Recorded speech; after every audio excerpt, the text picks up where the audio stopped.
Hello students, welcome to another video from Virendra Sharma NEET classes. आज का जो हमारा टॉपिक है वो है प्लियोट्रॉपी।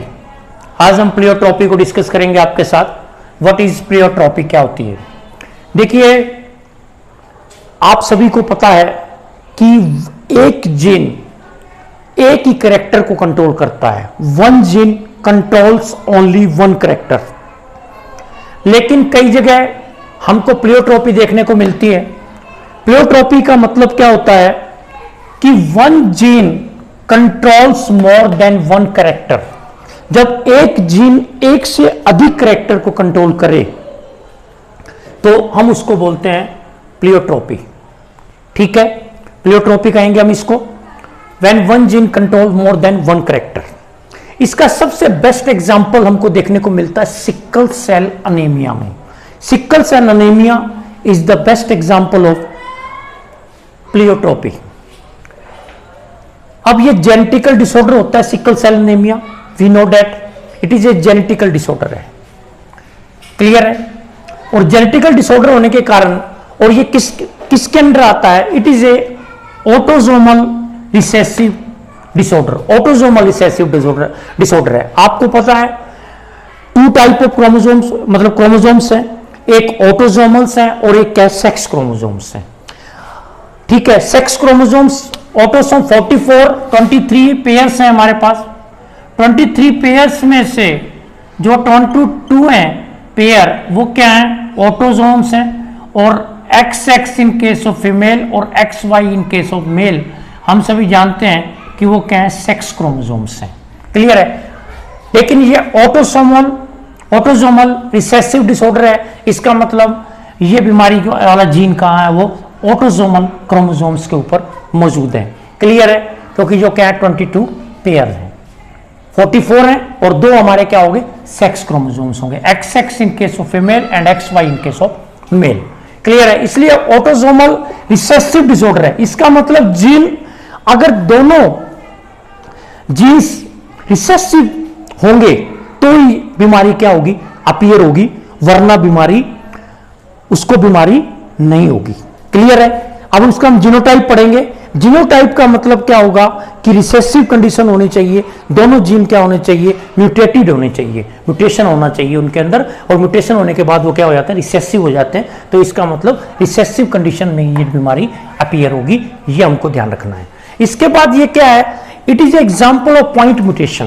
पॉइंट म्यूटेशन क्या होता है, अगर हम पॉइंट म्यूटेशन पे ध्यान दें तो आपको देखनी है पॉइंट म्यूटेशन क्या होता है। पॉइंट म्यूटेशन का मतलब होता है अगर सिंगल बेस के अंदर चेंज होता है। अगर एक सिंगल बेस के अंदर चेंज होता है, जीन के सिंगल बेस के अंदर चेंज हो रहा है, और एक उसी कारण सिंगल बेस के कारण या change in the single amino acids, एक अमाइनो एसिड के अंदर अगर चेंज होता है तो उसको क्या बोल देते हैं, उसको हम बोल देते हैं पॉइंट म्यूटेशन। क्लियर है। क्योंकि क्या होता है, आप सभी जानते हो, जीन है, डीएनए है, डीएनए क्या बनाएगा, जीन एमआरएनए बनाएगा, एमआरएनए से क्या बनाएगा, पॉलीपेप्टाइड। पॉलीपेप्टाइड किसके बने होते हैं, आप सभी जानते हैं। पॉलीपेप्टाइड्स किसके बनते हैं, अमाइनो एसिड्स के। अगर एक चेन के अंदर, एक पॉलीपेप्टाइड चेन है, उसमें एक भी अमाइनो एसिड अगर चेंज हो जाता है, चेंज हो जाए, तो वो क्या हो जाएगी, पूरी की पूरी वो चेन क्या हो जाएगी, म्यूटेटेड हो जाएगी। उसमें म्यूटेशन प्रोड्यूस हो चुका है। ये हमको याद करना है। अब ये क्या है, इसमें क्या होता है कि हेमोग्लोबिन जो होता है, जो हीमोग्लोबिन होता है, वो किस चीज का बना होता है, 2 अल्फा चेन्स होती हैं उसमें और 2 बीटा चेन्स होती हैं। Haemoglobin is made up of 2 alpha chain and 2 beta chain. ये हमको याद करना है। इसके बीटा चेन की जो सिंथेसिस है, बीटा चेन के अंदर डिफेक्ट हमको देखने को मिलेगा। Defect is produced in the beta chain के सिंथेसिस में, वहां पर म्यूटेशन प्रोड्यूस हो जाएगा, अमीनो एसिड चेंज हो जाएगा बीटा चेन में। क्लियर है। तो इसमें क्या होता है, अगर नॉर्मल आरबीसी होती है जो हमारी, वो क्या है, ह्यूमन बीइंग में नॉर्मल आरबीसी की शेप है, वो क्या है, बायोकनकेव होती है।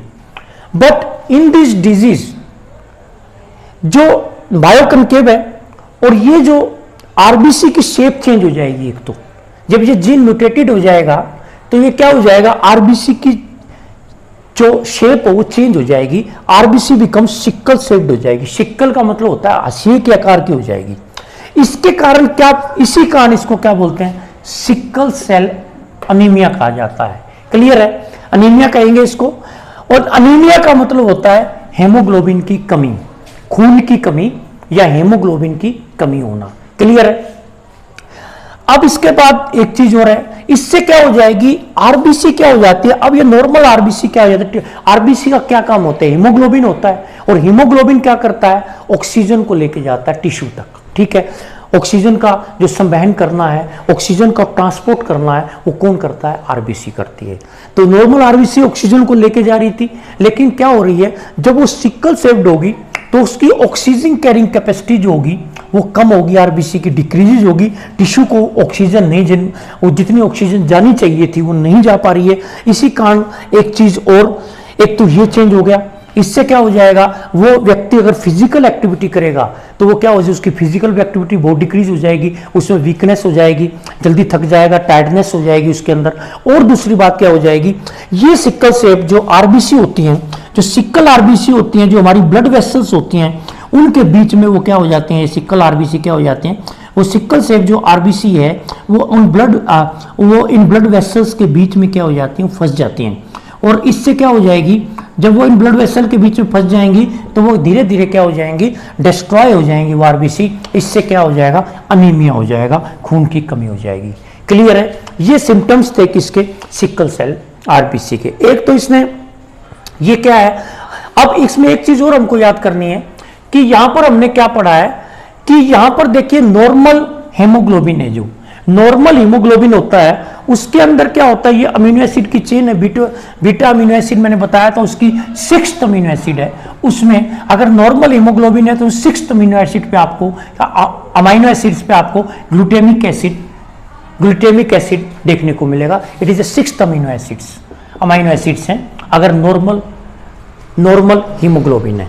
ठीक है, अगर अब चेंज हो गई, सिकल सेल हो गई आरबीसी, तो वहां पर क्या होगा, 6th पोजीशन पे क्या होगी, 6th पोजीशन पर क्या आ जाएगा, कौन सा अमीनो एसिड्स हो जाएगा, वेलाइन आ जाएगा। तो glutamic acid is replaced by valine amino acids. तो जहां पर ग्लूटामिक एसिड रिप्लेस हो जाएगा किससे, वेलाइन अमीनो एसिड से चेंज हो जाएगा। क्लियर है, क्योंकि 6th पोजीशन पर यहां पर ग्लूटामिक एसिड था और ये चेंज हो चुका है यहां पर वेलाइन अमीनो एसिड से।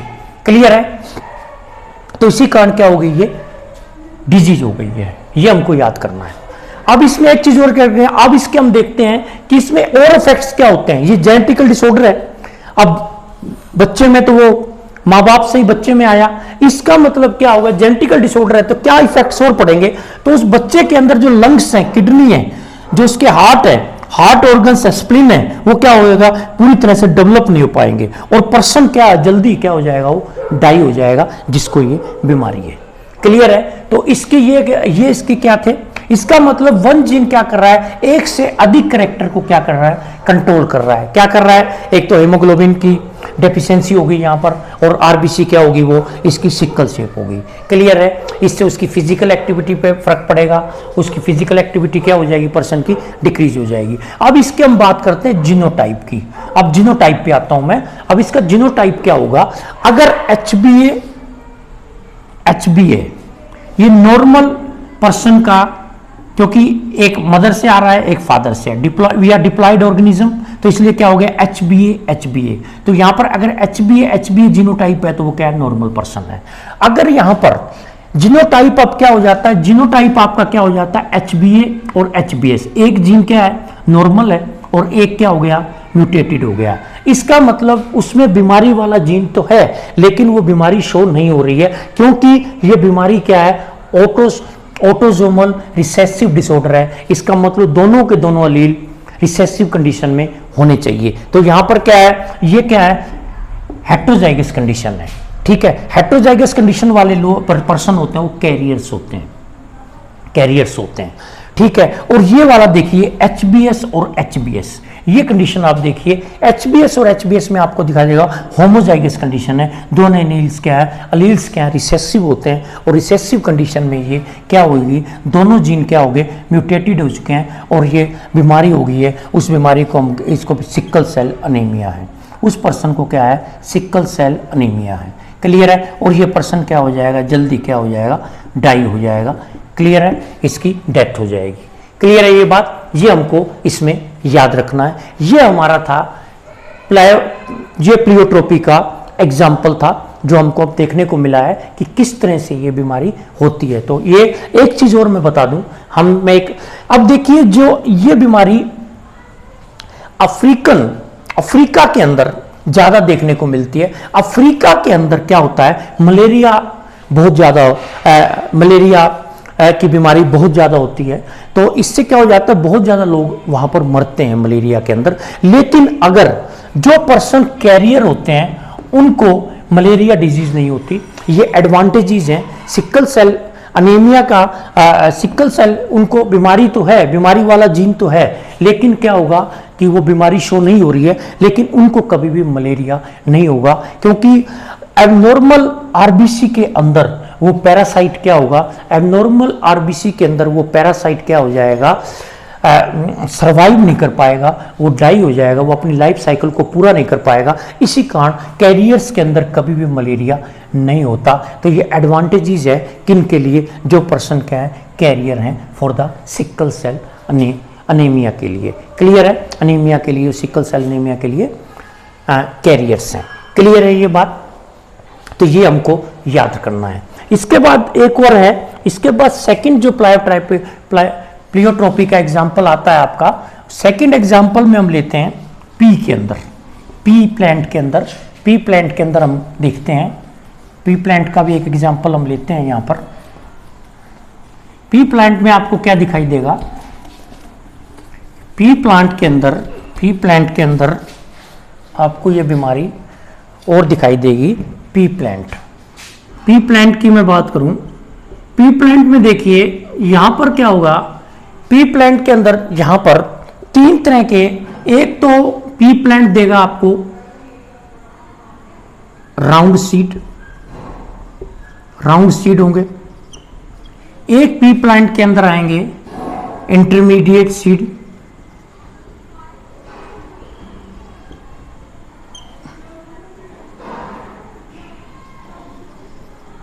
और एक आपके अंदर, इसके अंदर आपको देखने को मिलेंगे रिंकल्ड सीड। ये शेप मिलेगी आपको रिंकल्ड सीड। अब इसके अंदर क्या है, अगर राउंड सीड हो गए तो कंडीशन क्या होगी, होमोजाइगस जीनोटाइप ये हो जाएगा, उसका जीनोटाइप ये हो जाएगा, आपका जीनोटाइप उसका बीबी हो गया। अब जो रिंकल सीड है उसका रिसेसिव कंडीशन हो जाएगी, उसका जो जीनोटाइप हो जाएगा स्मॉल बी और स्मॉल बी।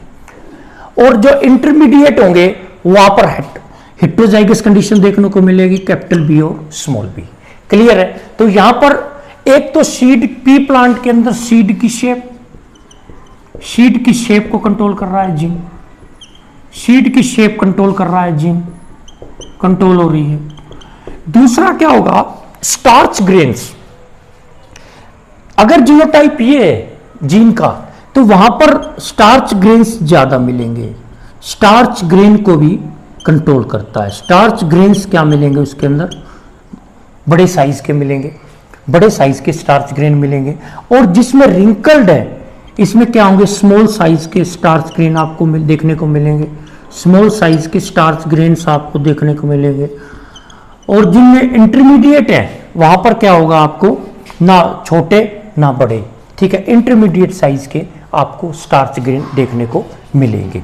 क्लियर है, तो इसका मतलब ये जो जीन है वो दो कैरेक्टर को कंट्रोल कर रहा है, एक तो कंट्रोल कर रहा है सीड के शेप को और दूसरा कंट्रोल कर रहा है स्टार्च के ग्रेन को, स्टार्च ग्रेन कितने होंगे। क्लियर है, स्टार्च ग्रेन कितने होंगे उनका, ठीक है, इनमें ज़्यादा मात्रा में मिलेंगे, इसमें बहुत कम साइज के तो कम मिलेगा स्टार्च, इसमें क्या मिलेंगे, इंटरमीडिएट मिलेंगे। तो ये भी हम कह सकते हैं। तो पी प्लांट के अंदर एक जीन कंट्रोल करता है सीड की शेप को भी कंट्रोल कर रहा है, और सेकंड किसको कंट्रोल कर रहा है, वो साथ में स्टार्च ग्रेन को भी कंट्रोल कर रहा है। क्लियर है, तो ये आपका था प्लायोट्रोपी के बारे में कि प्लायोट्रोपी का एक और एग्जांपल हम ले सकते हैं, फिनाइल कीटोनुरिया। थर्ड एग्जांपल और मैं लेता हूं फिनाइल कीटोनुरिया के अंदर, फिनाइल कीटोनुरिया को भी हम देखते हैं।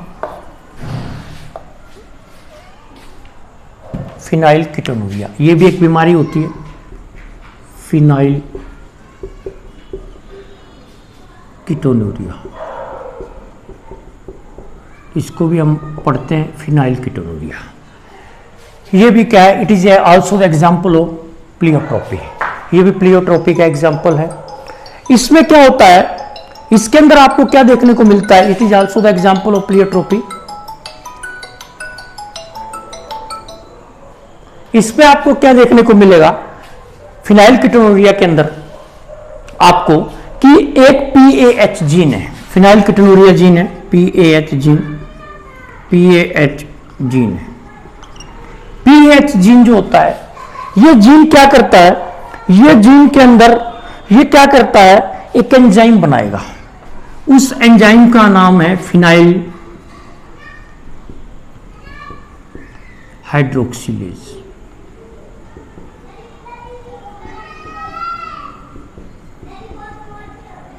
ये एंजाइम है फिनाइल हाइड्रोक्सिलेज एंजाइम, ये एंजाइम है। किसने बनाया है ये, ठीक है, PAH जीन है, उसने एक एंजाइम बनाया, क्योंकि जीन क्या करता है आपको पता है, ट्रांसक्रिप्शन करेगा, ट्रांसलेशन करेगा, और क्या बनाएगा, प्रोटीन बनाएगा। और प्रोटीन किसके, एंजाइम्स भी किसके बने होते हैं, enzymes are also made up of proteins. तो एक प्रोटीन बनाया, फिनाइल हाइड्रोक्सिलेज एंजाइम बनाया, क्लियर है, ये एंजाइम बनाया इस जीन में। अब तो ये क्या करता है, ये PAH जीन, ये एंजाइम फिनाइल एलानाइन को, phenyl alanine is a phenyl alanine, phenyl alanine is a amino acid, it is A amino acid, ये अमाइनो एसिड है फिनाइल एलानाइन। ये क्या करता है, ये जो एंजाइम है फिनाइल हाइड्रोक्सिलेज,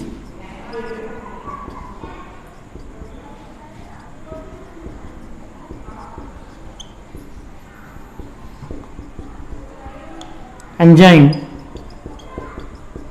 क्या करेगा, ये फिनाइल एलानाइन को चेंज करता है किसमें, टायरोसाइन में, टायरोसिन के अंदर, टायरोसिन के अंदर चेंज करता है, टायरोसाइन अमीनो एसिड्स में, टायरोसिन अमीनो एसिड के अंदर ये चेंज करता है किसको, phenylalanine amino acid is changed into tyrosine with the help of enzyme phenyl hydroxylase enzyme की मदद से, क्लियर है।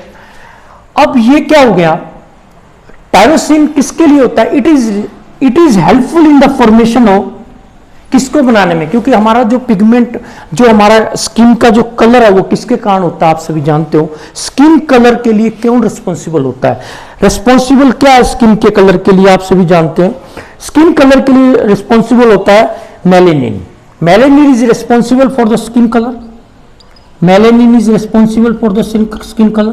तो ये मेलेनिन को बनाने में हेल्प करता है ये टायरोसिन अमीनो एसिड्स, क्लियर है, it help in the formation of melanin tyrosine amino acid. Second point क्या होगा यहां पर, अब ये क्या होगा, और दूसरी बात क्या होगी, क्लियर है, तो यहां पर अब ये क्या हो गया, जिसको ये बीमारी है फिनाइल कीटोनूरिया, तो उस पेशेंट के अंदर ये जीन ही नहीं है, अब ये जीन नहीं है तो ये एंजाइम नहीं बनेगा, अब ये एंजाइम नहीं बनेगा उस पेशेंट में, एंजाइम नहीं बनेगा तो ये फिनाइल एलानाइन, जो एलानिन है वो चेंज नहीं होगा किसमें, टायरोसिन के अंदर, वो चेंज नहीं हो पाएगा। अब टायरोसिन के अंदर चेंज नहीं हो पाएगा तो क्या हो जाएगा, ये फिनाइल एलानिन धीरे धीरे क्या हो जाएगा, हमारे ब्लड स्ट्रीम के अंदर जाकर जमा होना शुरू हो जाएगा, ये फिनाइल एलानिन, क्योंकि इसका मेटाबॉलिज्म हो नहीं पा रहा है, एंजाइम है नहीं जो उसका मेटाबॉलिज्म करता, तो ये एंजाइम धीरे धीरे हमारे ब्लड के अंदर क्या हो जाएगा, इकट्ठा होना शुरू हो जाएगा, ब्लड में इसकी कंसंट्रेशन इंक्रीज होनी शुरू हो जाएगी, और साथ में क्या होगी, जब ब्लड में इसकी कंसंट्रेशन इंक्रीज होगी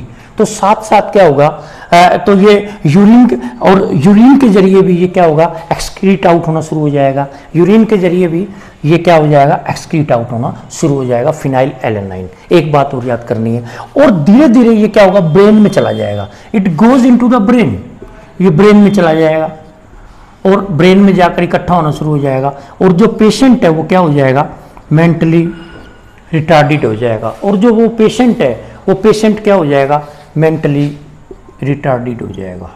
एक तो मेंटली रिटार्डेड हो जाएगा पेशेंट, रिटार्डेड हो जाएगा आपका। Excrete out through urine, excrete out through urine, excrete out through urine के जरिए ये बाहर निकलेगा। क्लियर है। और क्या हो जाएगा, हेयर लॉस हो जाएगा, हेयर लॉस शुरू हो जाएगा उस पेशेंट का, क्या हो जाएगा, हेयर लॉस शुरू हो जाएगा, मेंटली रिटार्डेड हो जाएगा। उसके अंदर मेलानिन, अब मेलानिन कम बनेगा उसके अंदर, लेस अमाउंट ऑफ मेलानिन बनेगा उसके अंदर, लेस अमाउंट ऑफ मेलानिन उस पर्सन के अंदर बनेगा। ठीक है, उस पेशेंट के अंदर लेस अमाउंट ऑफ मेलानिन का फॉर्मेशन होगा, ये भी हम कह सकते हैं। तो क्या हो गया, इसने कितने सारे सिम्टम्स शो किए, एक इतने सारे सिम्टम्स ये क्या हो रहा है इस बीमारी के अंदर शो हो रहे हैं हमको। क्लियर है। और हम कह सकते हैं मेंटली रिटार्डेड हो जाएगा, हेयर फॉल हो जाएगा और ग्रोथ भी नहीं होगी उस पेशेंट की, क्या होगी, ग्रोथ रिटार्डेड हो जाएगी, ग्रोथ भी उसकी क्या हो जाएगी, रिटार्डेड हो जाएगी, ग्रोथ की भी फर्क पड़ेगा, उसकी जो ग्रोथ है वो भी क्या हो जाएगी, रिटार्डेड हो जाएगी। क्लियर है। तो इसको तो इसीलिए क्या बोलते हैं, this disease is called as phenylketonuria, this is also the example of pleiotropy. तो आज के लिए हम इस वीडियो को यहीं पर समाप्त करते हैं। अगर आपको मेरे पढ़ाने से आपके कुछ बायो के कॉन्सेप्ट बिल्ड हो रहे हैं और आपको कहीं ना कहीं नॉलेज मिल रही है जो आपके अच्छे मार्क्स दिलाने में, नीट में भी और सीबीएसई के एग्ज़ाम्स में भी कहीं ना कहीं हेल्पफुल हों, तो आप मेरे चैनल को सब्सक्राइब कीजिए और मेरे वीडियो को लाइक कीजिए ताकि मैं और अच्छी वीडियो बना सकूं आप लोगों के लिए। Thank you very much.